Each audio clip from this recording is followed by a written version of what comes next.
Naalala ko dati madalas ako tumatapos ng inuman. Hanggat may nakikitang alak sa lamesa, hindi umuwi.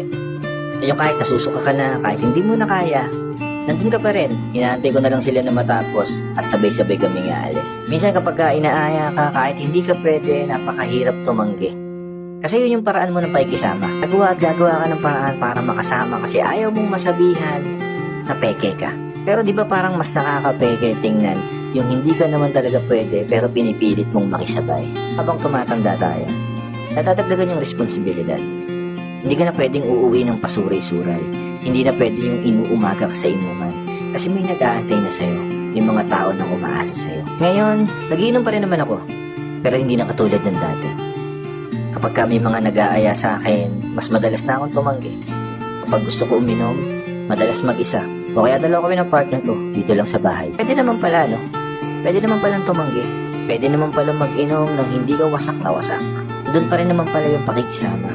Ikaw pa rin naman yan. Yung kaibigan na lagi nilang kasama sa kalokohan at kasiyahan noon. Sadyang binago lang talaga tayo ng mga responsibilidad.